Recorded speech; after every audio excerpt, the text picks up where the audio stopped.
Bonjour à toutes et à tous, nouvelle vidéo du jour. Je pense que nos chers micros sont un jour, bien évidemment. Aujourd'hui, on va parler du titre du jour, pourquoi je doute plus aujourd'hui qu'avant et pourquoi c'est une force. C'est une intervention, ou du moins c'est une réflexion que j'ai eue dernièrement, parce qu'il y a eu un remaniement dans ma vie personnelle et dans mon business. Et surtout que pour savoir comment améliorer son futur, il faut regarder ce qu'on a fait de bien ou de pas bien dans le passé. Et surtout l'arrivée de mon fils m'a permis d'avoir pas cette consécration ou cette conclusion aujourd'hui que j'ai besoin de douter un peu plus. Et on verra à quelle forme de doute, parce qu'il y a plusieurs doutes. Il y a des doutes qui sont selon moi nécessaires et sains, et des choses qui sont non négociables pour moi, et sur lesquelles je ne doute pas, notamment mes valeurs. Je vais regarder de temps en temps mes notes. Par le passé, bien évidemment, je doutais beaucoup moins parce que pour moi, c'est une force. Je ne dis pas que je suis vieux, mais je dis juste que quand tu commences quelque chose, il faut avoir beaucoup de certitude, très peu de doutes pour avancer fort, faire des différences. Et surtout parce que le temps est l'une de tes ressources les plus, pas illimitées, mais des ressources qui sont fortement présentes quand tu es jeune. Tu sais, qu'on va te proposer un projet avec le temps, plus tu vieillis, plus tu vas sélectionner. Pareil pour un partenaire de vie, pareil pour un business, tu vas toujours voir si tu souhaites mettre ce temps-là dans cette chose pour derrière faire des différences. Donc, euh, j'explique que c'est une évolution et pas un recul. Avant, les certitudes étaient quand tu es plus jeune, hein, tu as beaucoup de réponses, tu as des avis tranchés, tu as peu de recul sur les conséquences. Tu confondais confiance et précipitation et tu parlais vite et tu décidais vite. Aujourd'hui, je décide toujours aussi vite, mais je suis beaucoup plus précis dans mes décisions. Et tu sais, que ce soit sur un avis politique, religieux, sportif, géopolitique, peu importe, quand tu es jeune, tu sais exactement et tu as la conviction profonde que c'est ça la bonne réponse. Parce que ton système d'analyse, et de prise de décision n'est pas aussi poussé que maintenant. Quand tu vieillis, tu apprends à te faire arnaquer, à voir, tu as des victoires et tout ton panel d'expériences vécues te permet d'avoir, pas pour tout le monde, hein, évidemment, il y a des gens, parce que pour ça, il faut chaque soir dans son lit faire le bilan de la journée pour savoir si oui ou non l'action que j'ai exécutée ou la réponse que j'ai donnée à quelqu'un aurait pu être différente ou plus optimisée. Et c'est en faisant ces choses-là que tu auras des réponses, pas instantanément, mais quand ton logiciel évolue jour après jour, tu sais exactement ce que tu devras répondre la prochaine fois.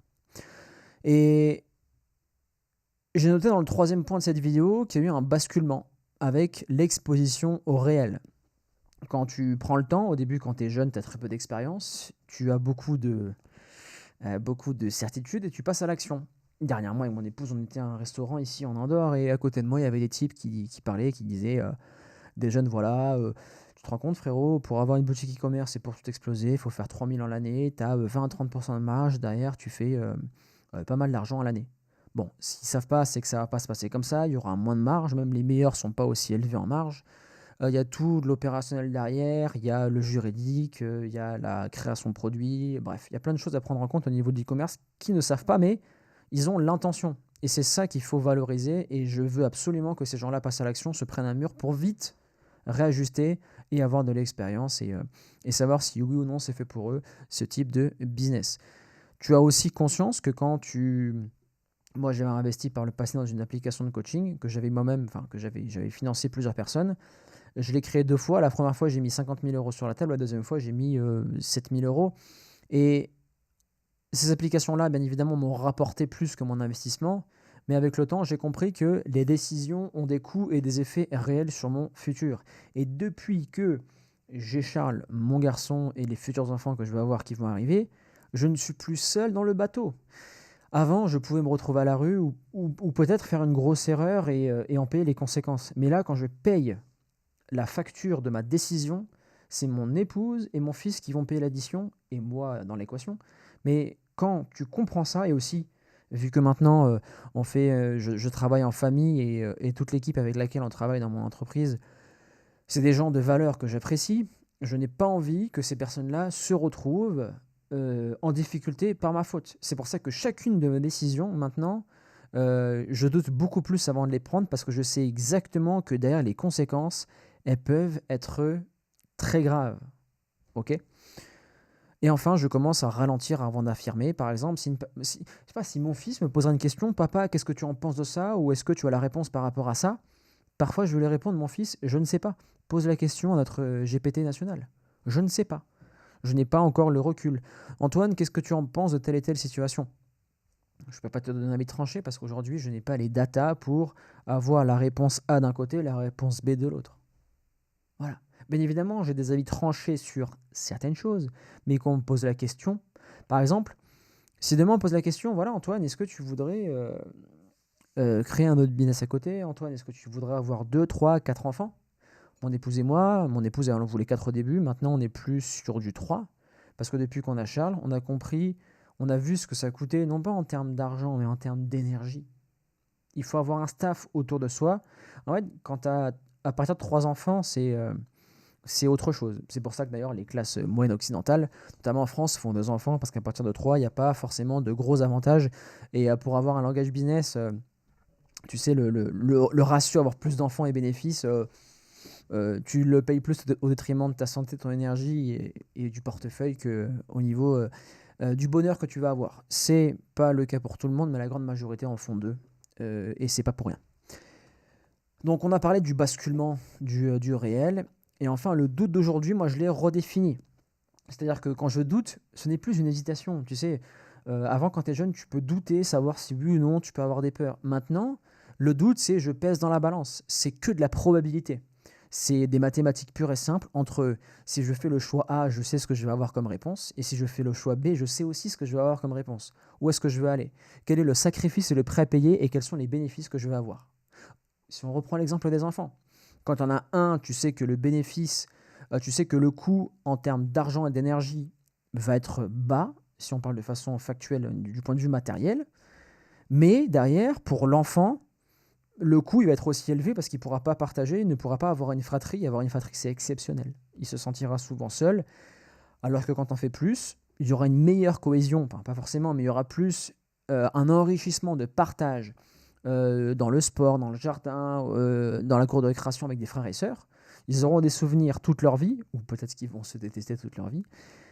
Mais de l'autre côté, tu vas payer la facture parce qu'il y aura plus de temps, il y aura plus d'investissement à mettre en place du point de vue énergétique. Voilà, donc chaque chose a sa balance et il faut peser le pour et le contre. Maintenant, le doute, ce n'est plus une faiblesse. Tu sais, ouais, tu doutes, tu es un échappé. Ah, tu doutes, tu n'es pas sûr de toi. Non, maintenant, aujourd'hui, le doute, c'est un outil de mesure. Pour moi, le doute, je peux le remplacer par outil de mesure. Antoine, est-ce que tu veux faire ça? Écoute, je fais passer ta proposition dans mon algorithme décision, que tu peux appeler le doute si tu veux, et derrière, je te reviendrai. Ça m'oblige à analyser avant de parler. Pourquoi? Parce que pour moi, la parole est très importante. Quand je te donne ta parole, c'est pour y aller. Et si avant, je n'ai pas une analyse, si tu peux appeler ça un doute, ce que je vais te donner, ça va être une réponse précipitée et derrière, je ne vais pas pouvoir la suivre parce qu'après réflexion et après analyse, je sais que je ne pourrai pas tenir mes engagements. Je peux regarder maintenant la décision sous plusieurs angles, l'angle sportif, entrepreneur, père et mari. Parce qu'à chaque fois que je prends une décision dans ma vie, je veux que mon équilibre en tant que père, en tant que mari, en tant que sportif, en tant que frère avec mon frère, fils et sportif et tout ce que j'ai pu oublier, je veux qu'il soit intact.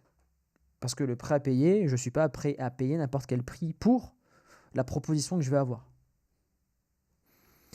Et ça, c'est la phrase la plus importante dans la vidéo. Douter m'a permis de distinguer les émotions, l'intuition et la réalité.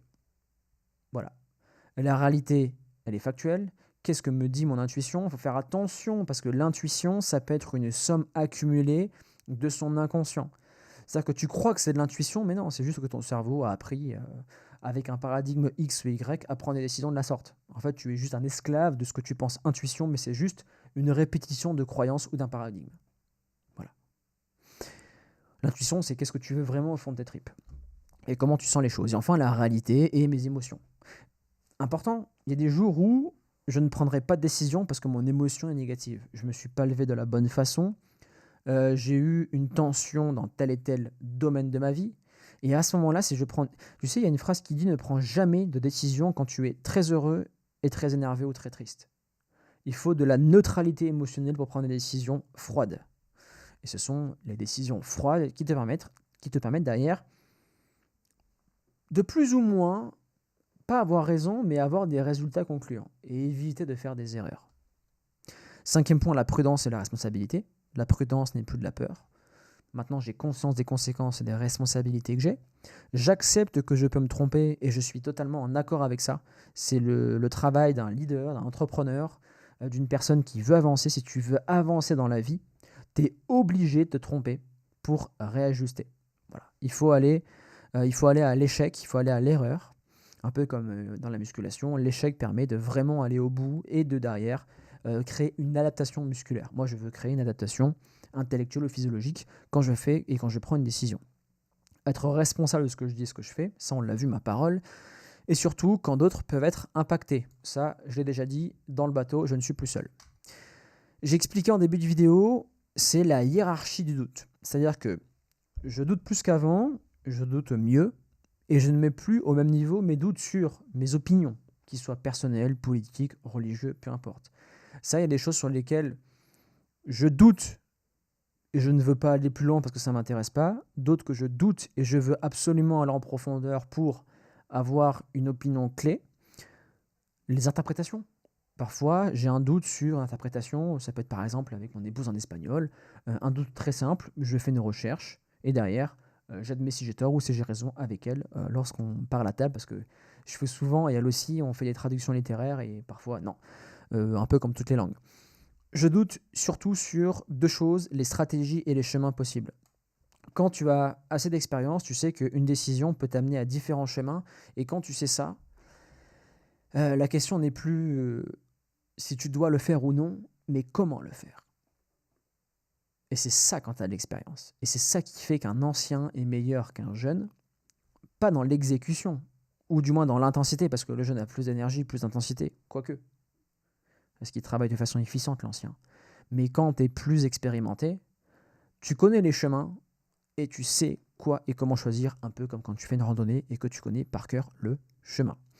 Par contre, je ne doute plus ou quasiment plus beaucoup sur mes valeurs, sur ce que je refuse dans le travail et dans ma vie perso. Par exemple, j'ai rencontré mon épouse et en ayant connu une personne très compatible avec moi, avec lequel j'adore partager ma vie, avec lequel je compte aller au bout du point de vue physiologique humain de ma vie, donc la mort, et créer une grande famille malgré les hauts et les bas. Je sais exactement ce qu'il me faut. Donc maintenant, bon, c'est un peu trop tard, hein, mais si j'avais eu cette réflexion, j'aurais pu refuser beaucoup de choses auparavant, mais en refusant beaucoup de relations auparavant, je n'aurais pas été le Antoine d'aujourd'hui, donc je n'aurais pas pu dire oui, draguer, démarcher, comme j'ai fait, enfin aller à la rencontre de mon épouse dans son restaurant. Donc ça aurait été complètement caduque. C'est pour ça qu'il faut que tu te trompes. Trompe-toi, plus tu te trompes, plus le logiciel va être précis pour l'avenir. Et enfin, il y a certaines lignes que je ne franchis plus. Par exemple, dans le business, pour moi, le profit est au-dessus de tout. Je ne décide plus de me payer moins au détriment de d'autres éléments. Ce que je fais, c'est que je l'ai fait par le passé. Maintenant, les éléments, je les supprime de mon activité et ils vont trouver une autre mission parce que je me suis posé la question. J'ai fait beaucoup d'efforts pendant certains mois, certaines années. Mais est-ce que si cette personne avait été à ma place, est-ce qu'elle aurait fait la même chose? La réponse est bien évidemment non. Et maintenant, entre faire un choix entre un collaborateur et mon fils, le choix est vite fait. Ce qui ne m'empêche pas de faire des consensus et des compromis. Si si je ne peux pas me payer ou payer mes équipes, ça veut dire que mon business n'est pas assez bon. C'est pour ça qu'on a fait le travail en amont et que maintenant on fait beaucoup plus de bénéfices. Mais s'il n'est pas bon, il faut regarder certes les charges fixes de ton équipe, mais aussi il faut regarder ce que toi tu fais mal et comment tu peux améliorer les rentrées d'argent, le marketing et toutes ces choses-là. Et enfin, j'aime pas cette phrase, le doute porte sur les moyens, pas sur l'axe. Je peux dire plus que le doute est présent sur la périphérie du process, périphérie du chemin. Donc, est-ce que je vais améliorer tel et tel process de ma vie? Mais le chemin, c'est ma vie, et ma vie, je sais où je vais, parce que c'est la vie, c'est des causes à conséquences. Le déterminisme est bien là, et basé sur les actions que je fais quotidiennement. Ma route va aller logiquement vers ce point-là, le point vers lequel je tends. Et après, la vie décidera si je dois mourir d'un accident de voiture plus tôt que prévu, s'il y a des galères qui arrivent. C'est la vie, c'est comme ça. C'est des choses que malheureusement le stoïcisme ne peut pas vaincre. C'est comme ça. Donc il faut aussi accepter cette part de fragilité. Ça aussi, je pourrais expliquer pourquoi. Je me sens plus fragile qu'avant, tout en étant plus fort. Avant-dernier point, l'analyse et la décision. Douter ne veut pas dire ne jamais décider. Je prends souvent une décision, qu'elle soit positive ou négative. Mes décisions sont plus solides et plus durables. On en revient au point d'aujourd'hui pour faire la conclusion. Aujourd'hui, je doute plus parce que je mesure mieux le poids de mes décisions. On appelle ça la maturité et la responsabilité. Ce doute n'est plus une faiblesse, mais de la maturité, et surtout un acte d'amour envers ceux que j'aime, parce que je ne suis plus là pour les mettre en péril, parce qu'avant, je mettais en péril un peu ma personne, mais maintenant, j'ai un bateau avec moi, donc il ne faut pas le faire couler. J'ai une responsabilité à assumer, et si ce que je viens de te partager durant ces 16 minutes et 20 secondes, ça te parle, tu peux les garder pour toi, et comme d'habitude, apporter votre pierre à l'édifice, chers amis, dans le chat, dans les commentaires. Et sur ce, je vous laisse. Avant de vous laisser, la prochaine vidéo... la prochaine vidéo... Voilà. La prochaine vidéo sera... Semaine 2, être en paix, ce n'est pas être neutre. Celle-là, elle me plaît beaucoup, et j'espère qu'aussi qu'elle vous plaira. Voilà. Et la vidéo suivante, ça sera « La plupart des gens ne manquent pas de discipline, mais de clarté ». C'était Antoine, et on se retrouve pour une prochaine vidéo.